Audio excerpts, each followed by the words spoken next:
Hello and welcome to our new series of For the Founders with your host, me, Jasmine Mitchell. You are listening to interviews with industry leaders from exciting startups, scale-up companies and growth organisations from all around the world. With digital technology vastly improving and changing the landscape, For the Founders aims to uncover the secrets and insights into startup to scale-up companies. We delve into topics such as leadership, building teams, ESG, funding, DE&I, work culture and so much more. Thanks for listening and I hope you enjoyed today's episode. In today's episode, I spoke to Marianne Ricketts, who founded Vibbio, a fully automated video platform. Marianne talks about her journey from the creation of Vibbio all the way through to selling the company and becoming the Director of Product Management. We also delve into topics such as owning failure as a team and funding as a female founder. Thank you for joining us today. And the first question for you is, what was the journey of founding your startup? Well, it was a journey that for me was really kind of like a natural evolution of a lot of the work and things that I've been doing before that. I've been working in communications and doing varied things in that industry for a long time, and seeing that a lot of the tactics and specialist products that we were selling weren't really producing the same types of results. Online audiences were definitely behaving differently, really difficult to get hold of them, definitely really difficult to keep them if you were lucky enough that they stopped scrolling and gave you a little bit of their time. So for me, it was a case of, I felt that the market was moving much, much faster than the industry itself. And that was for me curious and weird and a bit scary enough that I thought, maybe there's something here that can be learned. Maybe I should definitely learn something new.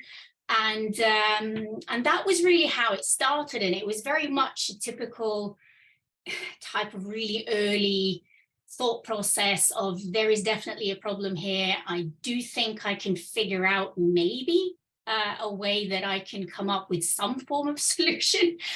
And initially I spent a lot of time just deep diving into the trends. Why was this happening? Where were people spending their time and all the rest of it? And for me, video just kept coming back as a fairly natural reply to what worked. And the industry I was working in didn't really seem to be set up to handle that, with a thought that you can't use something as a strong a medium for communicating as video is a couple of times a month or a couple of times a year. You're not never going to create momentum from that. So obviously the problem was, can we make video accessible pretty much for anyone to make and use on a daily basis, and take away the cost element and instead provide a tool? So that was kind of where it started. And I'm not a person with a technical background, so I had to figure out, how do I start a business that I want to become something that I know nothing about? I just know what the problem is, and I have some industry background that I can use. And that meant that the way it kind of came together really that first couple of months was, I set up two companies, and the one called Vibbio was going to become a tech company. I knew that, I didn't know how. And then the other company was called Vibbio Productions. And because of my background, I could set up and run a video production company. I could figure out how to use freelancers and how to get customers and how to sell them, a packaged format that was meant to help them communicate in social media by us producing lots and lots of little bite-sized pieces of video. So that's what we did. I managed to gather some really cool young video producers around me, and we kind of just went to market explaining the trend, explaining the solution that should make them better able to communicate or with better results. And it was all geared around maximum of a minute. And to use that both to learn. So if you're a company with a wealth of knowledge share your knowledge in bite-sized, minute-long episodes, and that will create a following where people start to respect you for a company. They really want to know and understand, and you know, that works as a theme. And companies kind of just went, this is probably exactly what we need. So we had an amazing first year. We created hundreds and hundreds of videos. Following on from my first question, I guess I'd like to ask you what you think motivated you to become a founder. Well, I think as a person, I've for whatever reason, I've always been more interested in following passions and curiosities for that to be the outset of what I end up working with, and that quite naturally has led me to start companies in areas that I am super passionate about.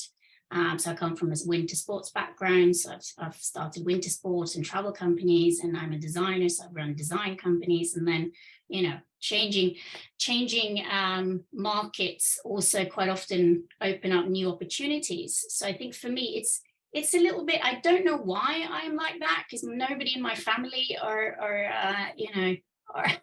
like this at all. Maybe it's because deep down I'm a creative. So for me, I've always had that motivation. I find that much more motivating, even though it's super scary and super challenging. I have that need to learn something new, thankfully on a daily basis.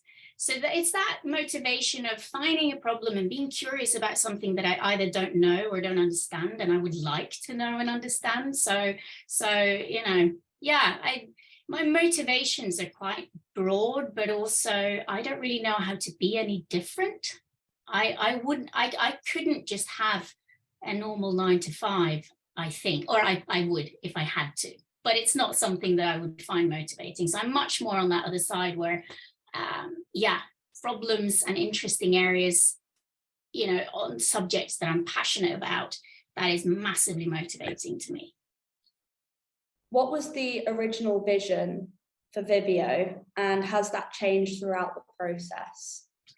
Well, the original vision was really finding a way to build a software that would enable the masses, you know, democratize the access to video creation, take it out of the hands of only the professionals and place it into the hands of most people doing jobs where communication is a necessary part of it.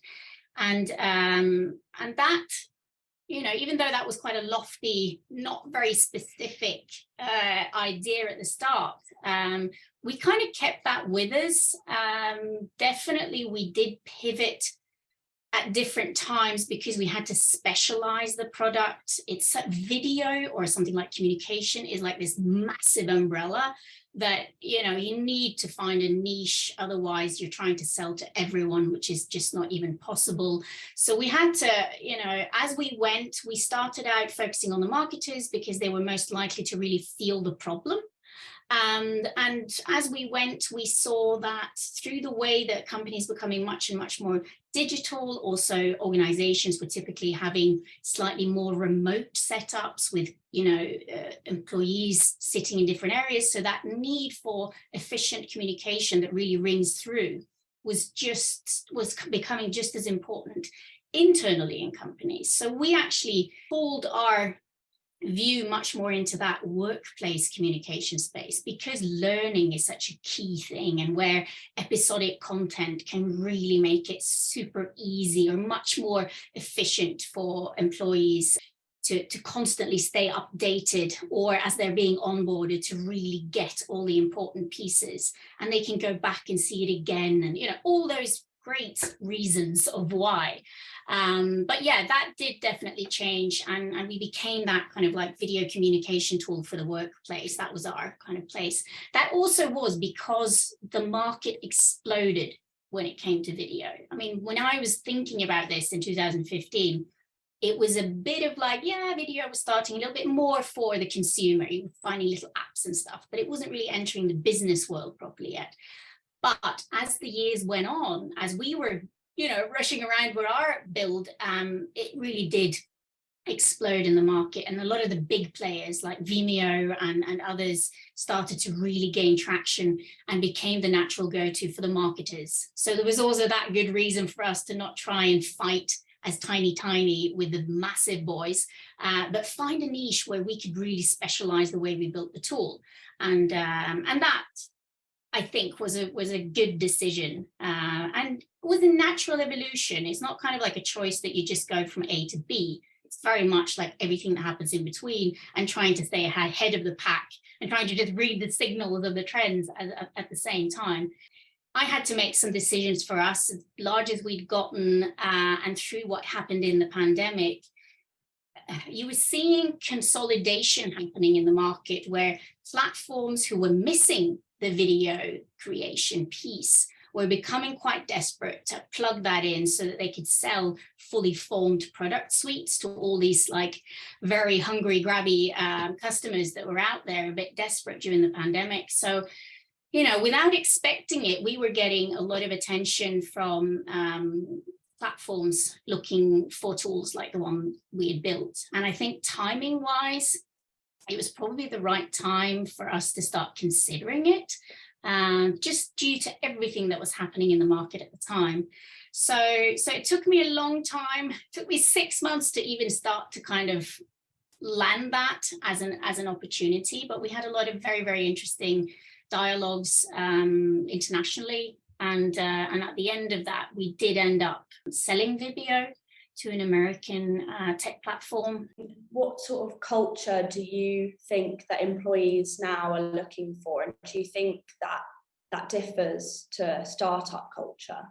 I think it definitely does. If you're a person who would like to have impact through the job that you're doing, and that you get to see and speak about how the pieces fit together and understand where you can have actual impact on a daily basis, then that is the sort of culture and opportunity that exists quite naturally in a startup. Doesn't necessarily even matter if you're one of just the broader team, or if you're, you know, one of the executives, because communication has to be transparent and very open in a startup for it to be possible to run at the speed you need to do.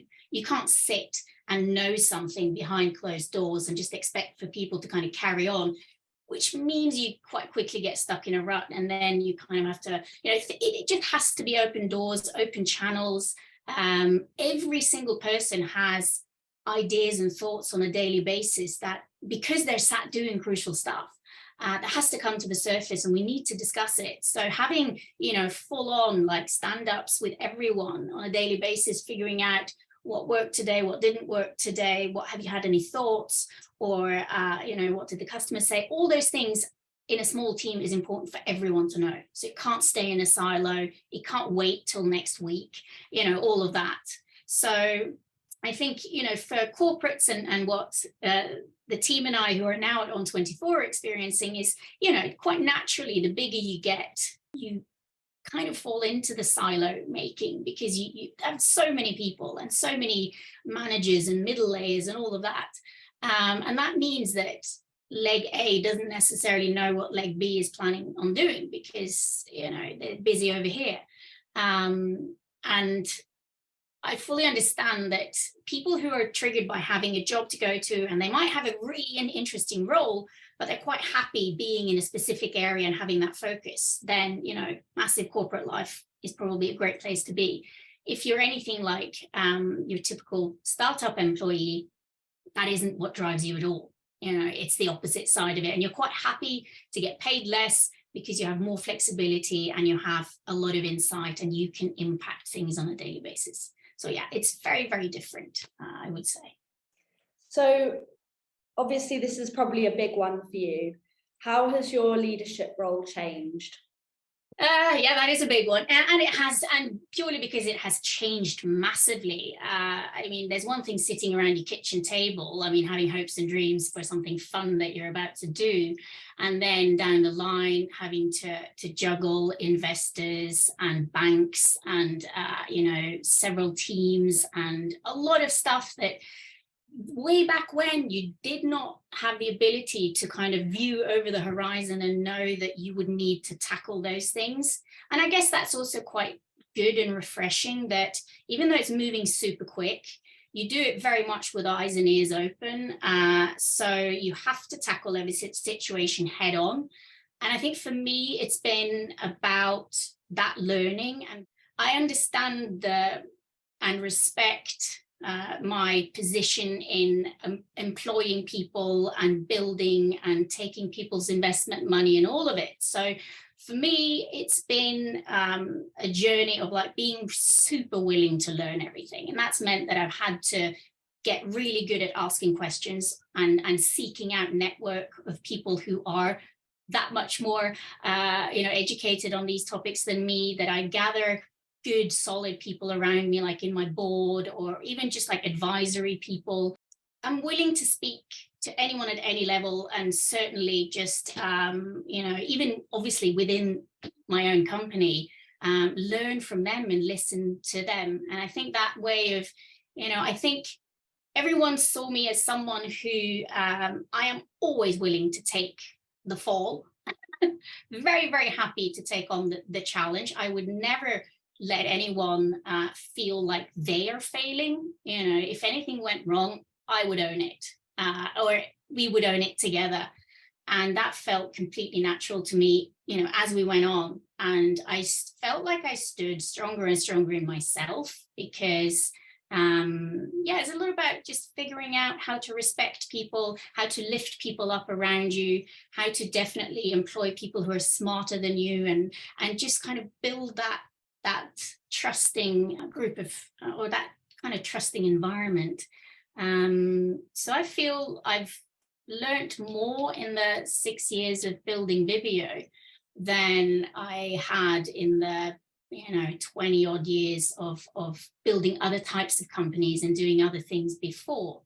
So it's a bit of an extreme bubble that you're in at the time. And I look back and I think in some ways I've lost some of my memory at certain points, because it is that, it's full on and it's very emotional. But at the same time, if it comes from a place of a motivation and a drive that is real and has passion in it, then it just feels like it's very much worth it.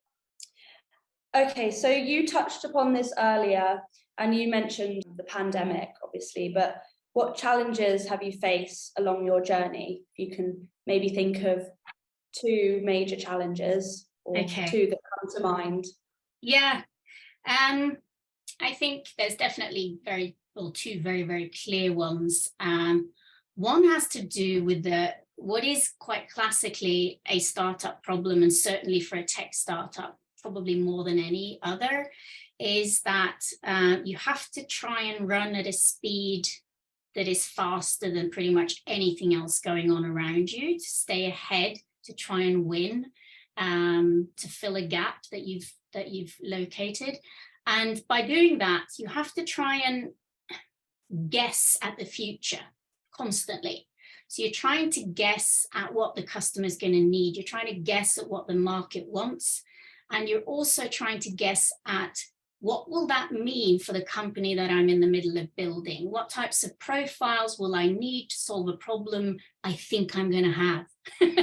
So it's all this like very speculative, almost like having fantasies about what you think and how likely is it that is how it's going to happen, and that is what you're going to need to tackle, because you're going to have to employ people. That takes time. That's really expensive. Doing that wrong is a huge fail every time. So that I found initially, I made a lot of those types of mistakes in the beginning, certainly employing tech people early on. Obviously, we had very little money. I had to go for super junior people. Would it have been better to just employ one really good guy than so I didn't get it right initially, and I didn't understand that it was going to come back to hurt me in the way that it typically does. But thankfully, you do learn. And then as you go forward, that starts to help. But it's almost an impossible thing to get completely right, because you can't guess the future right every time. So I find that tricky. And that also plays into the second point that I want to make, and that is around raising capital, or not even just raising capital, but understanding how to fund a startup. Because early on, it's typically, people around you, family, friends, fools, we call them, people who just believe for whatever reason. And we're talking quite small sums, and it's all fun and games to a point. But then as soon as you get beyond that and you're starting to hit some growth stages, if you want to stay ahead of the pack, you're going to have to gain quite a lot of capital. And that in itself is a specialist area, and one that as you start out, you don't necessarily understand that that's where you're going to have to go. And I find that very, very tricky. I didn't understand the language in the financial world. There are so many investors that are out there for not the right reasons, that shouldn't be investing in early startups, but they are. And there's also understanding what potential pains and aches you're giving your company in the long term by giving away certain percentages, and just that full index of how money and raising money and taking investment, guessing at the value of what you're making and how that's going to, that whole thing is something that people go to college and uni for, and trying to just understand that world by doing it, and expecting not to be making mistakes, I think is that's a tricky one. And I certainly didn't get that right in the beginning either. So a lot of full on tricky learning curves there. I remember us speaking about, as a female founder, did you find that this impacted your experience in investment in any way? Yeah, I mean, I'm almost sad to say yes, because I'm one of those women who I don't like to ever, spend too much time thinking about these things. I tend to just go, I'm a woman, deal with it. And I'm certainly not trying to use that as a bonus card. It's just what it is. But in that world, it's tricky. And I think it comes from the fact that 90 to 95% of the investors are men. And investors are also naturally human. They are driven by things they are passionate about in areas they're super interested in, or that are cool. And I think that does impact the types of conversations you end up having with investors. It does definitely mean that more of the money goes to their like-minded male, exciting, cool things, and they may get slightly less, excited about the more emotional, human-driven, typical startup areas that women tend to gravitate towards. I found that because I've sat in and listened to pitches, startup pitches, and seen the dynamic male to male and how it changes. And I think I wasn't so aware of what it actually was until I was in that room myself, further down the line. And I felt that it's quite tricky to get believed on your vision as a woman, standing there straight, talking about your belief in what you're making, why you're doing it, where you think it's going to go, and you're laying out your skill sets, the people, the foundation, and almost maybe doing it too well, too detailed, too, specific. And I think I actually felt on several occasions that I got questioned so much more in depth and deeply on, whether I actually did believe what I was saying and whether I actually thought that I could do this. And I think that is a kick in the stomach that is weird. And I haven't really seen it in that way between men. It's easier for men to get dragged along on that wave journey of like, yeehaw, this is going to be great. You don't get that. And maybe it comes from us as women feeling like, I don't feel comfortable standing there blowing up some sort of airship idea about something. I actually want to come there fully, I have the pieces of the puzzle, or at least half of them already, or something like that. So I don't know. There's a communication gap there that gets lost, like something gets lost in translation somehow. And I think if we're going to change this, and this has been spoken about so often, but we do need more women sitting at the other side of the table as well. People who've been there, done that also helps a lot. So not just professional money people, but people, men and females, who they have built something so they can more, speak to where you've been, have an understanding of how likely it is that what you're saying can happen instead of pure money people. And I think that also plays into the phases that different types of investors should be investing in. But yeah, I think it's a bit sad that we have that status. It exists everywhere. You look at, the 1% on average of tech founders are women, and 1% of the money goes to those investors. So it's a tiny pool of available money at the end of the day, and that's not how it should be. And it also doesn't make it super attractive for women to want to go for that challenge, because it's that much more difficult than others. And there's no reason why. Women are amazing company builders and super trustworthy and all the rest of it. So yeah, we should definitely get to play on an even field, I feel. Thank you so much for opening up about that topic. I know it's probably quite a tough one to take. So for the final question, how do you cultivate and nurture partnerships within your organization? So a relationship between your own employees. I think finding a good way to build successful relationships, from the ground up with employees in the company has always been really, really important to me. At the end of the day, I'm like a real people person. So I'm curious about how I can impact people in a positive way and how I can help them grow. And I think through our years, a lot of people started in some junior level. Because we're a startup, we employed typically very young people straight out of unis. And also because they came with like super up to date, knowledge.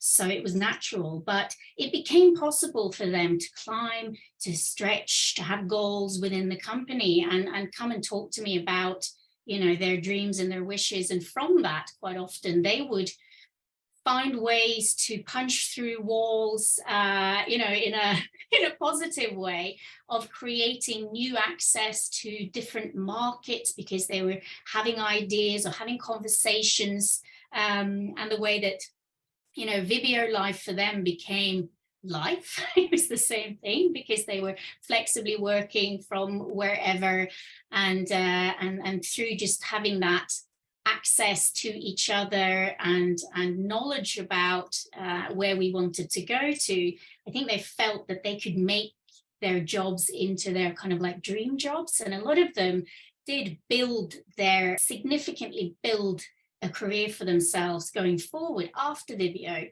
with the growth journeys that we could create together. And also I found, because I'd found a lot of support in building professional networks that I needed, I wanted to find ways of doing that for people who said that would be interesting for them as well. So we managed to get people in touch with advisors that could help build them up and get them up to an even quicker speed in their like goal journey, or whatever you would call it. So several people who went from like, quite basic junior roles and went right up to executive levels in like three odd years and have amazing onwards careers going on now.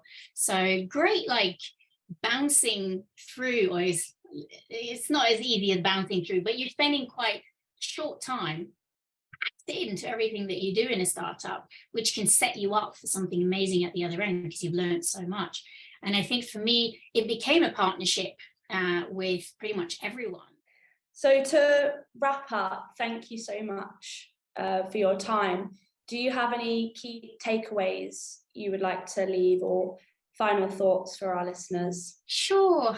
I think for anyone who's curious about something like founding a company, I would say there are a lot of reasons why you should go for it, but it comes with a but. You kind of need to have that willingness for it to take over your life for a while, because it does necessitate that to get it off the ground. And I think it does mean that it isn't for everyone, but it is extremely worthwhile if you have a passion for the area that you want to build something. We should be less fearful in many ways of trying things like this, because at the end of the day, I kept telling myself, what's the worst thing that can happen? I can learn a lot of new stuff. I can fail every now and then, but that helps me learn stuff as well.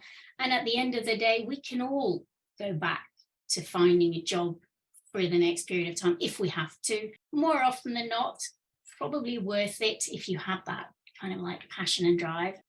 I can say today, with a little bit of distance to this crazy journey, it's been a year since we sold. It's amazing how much learning you can do and you should do through life. So carry on doing that and make sure to have fun. Thank you so much. Thank you so much for listening to the For the Founders podcast. If you enjoyed this episode, please visit our website to get involved in the latest podcasts, video footage and events throughout the year. Please look out for the next episodes with founders and CEOs from all over the world.